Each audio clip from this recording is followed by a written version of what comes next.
Hi friends, welcome to my channel Rani'in இனிய உலகம். இன்னைக்கு நம்ம உடனடி மாங்காய் ஊறுகாய் எப்படி செய்யலாம்னு பார்க்கலாம். இந்த ஊறுகாய் பார்த்தீங்கன்னா கல்யாண வீட்டில் எல்லாருமே சாப்பிட்ருப்போம். இந்த ஊறுகாய் பிடிக்காதவங்க யாருமே இருக்க முடியாது. நல்லா ருசிச்சு சாப்பிட்ருப்போம். அதே மாதிரியான சூப்பர் சுவையில் உடனடி மாங்காய் ஊறுகாய் எப்படி செய்யலான்னு பார்க்கலாம் வாங்க.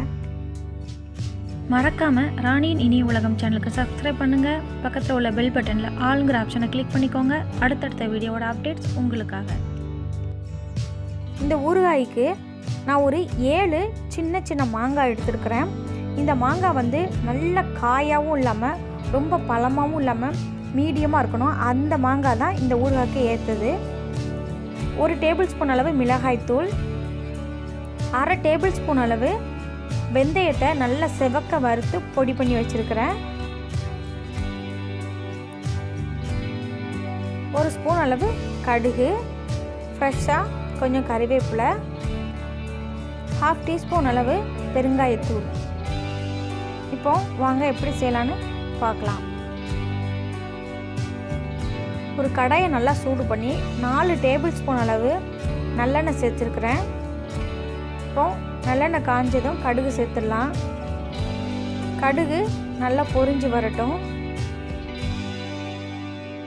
இப்போ நம்ம ஃப்ரெஷ்ஷாக எடுத்து வச்சுருக்கிற கருவேப்பிலையை சேர்த்துடலாம். கருவேப்பிலை பொரிஞ்சதும் நம்ம கட் பண்ணி வச்சுருக்கிற மாங்காவை சேர்த்துடலாம். மாங்காவை சேர்த்து நல்லா எண்ணெயில் ஒரு பிரட்டிக்கலாம்.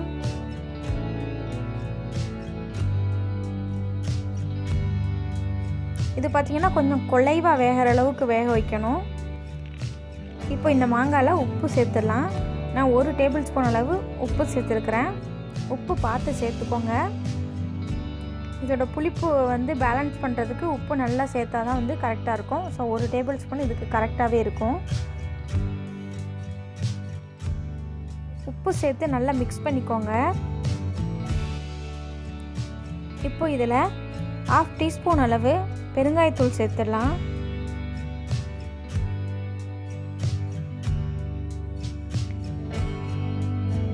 ஒரு டேபிள் ஸ்பூன் அளவு மிளகாய்த்தூள் சேர்த்துடலாம். இப்போ நல்லா மிக்ஸ் பண்ணி விடுங்க. இப்போ இது நல்லா வதங்கட்டும். கல்யாண வீட்டு ஊறுகாய்லாம் பார்த்திங்கன்னா காரம் உப்பு மட்டும் இல்லாமல் அதில் இனிப்பு டேஸ்ட்டும் இருக்கும். ஸோ இந்த மாதிரி கொஞ்சம் எல்லோ கலராக கொஞ்சம் பழுத்த மாதிரி மாங்காய் வாங்கினீங்கன்னா அந்த இனிப்பு டேஸ்ட் சூப்பராக இருக்கும். அப்படி இல்லை அப்படின்னா உங்களுக்கு காய உள்ள மாங்காய் தான் கிடச்சிருக்குன்னா நீங்கள் கொஞ்சமாக நாட்டு சர்க்கரை சேர்த்துக்கலாம். நான் இந்த மாங்காய் வாங்கியிருக்கிறதுனால நாட்டு சர்க்கரை சேர்க்கலை. இதுவே நல்லா இனிப்பாக இருந்தது. இப்போ இதில் வெந்தய பொடி 1 ஸ்பூன் அளவு சேர்த்துடலாம்.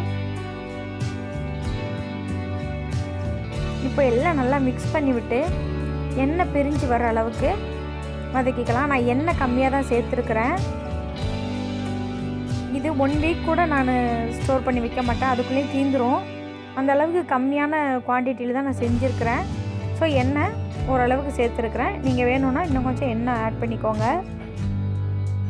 அதிக நாள் நீங்கள் ஸ்டோர் பண்ணணும்னு நினச்சிங்கன்னா எண்ணெய் கொஞ்சம் ஜாஸ்தி சேர்த்துக்கோங்க. இப்போ பார்த்தீங்கன்னா நல்லா குலைவாக வெந்து அந்த எண்ணெய் எல்லாம் பிரிஞ்சு வர ஆரம்பிச்சிருச்சு. ஊறுகாய் பார்த்திங்கன்னா செம்ம டேஸ்ட்டாக வந்துருந்தது. வெறுவாயிலே சாப்பிட்ற அளவுக்கு தான் இருந்தது. என்னோடய பசங்கள்லாம் குட்டி பசங்க தான், அவங்களுமே செம்ம போட்டாங்க இந்த ஊறுகாவை. உப்பு காரமெல்லாம் அளவாக சேர்த்துருக்கனால ரொம்பவே டேஸ்ட்டாக இருந்தது. இதை நல்லா ஆற வச்சு ஒரு கண்ணாடி பாட்டில் அல்லது செராமிக் கண்டெய்னர் அல்லது மண் பாத்திரங்களில் ஸ்டோர் பண்ணி வச்சுக்கோங்க. இது தயிர் சாதம், பருப்பு சாதம், சாம்பார் சாதத்துக்கெல்லாம் ஒரு சூப்பரான காம்பினேஷன்னே சொல்லலாம். இப்போது சூப்பரான சுவையில் உடனடி கல்யாண வீட்டு மாங்காய் ஊறுகாய் ரெடி. இதே மாதிரி நீங்களும் செஞ்சு பார்த்து எப்படி இருக்குங்கிறத கமெண்டில் சொல்லுங்கள். லைக் பண்ணுங்கள், ஷேர் பண்ணுங்கள். மறக்காமல் ராணியின் இனிய உலகம் சேனலுக்கு சப்ஸ்கிரைப் பண்ணி பக்கத்தில் உள்ள பெல் பட்டனை கிளிக் பண்ணிக்கோங்க. தேங்க்யூ ஃபார் வாட்சிங்.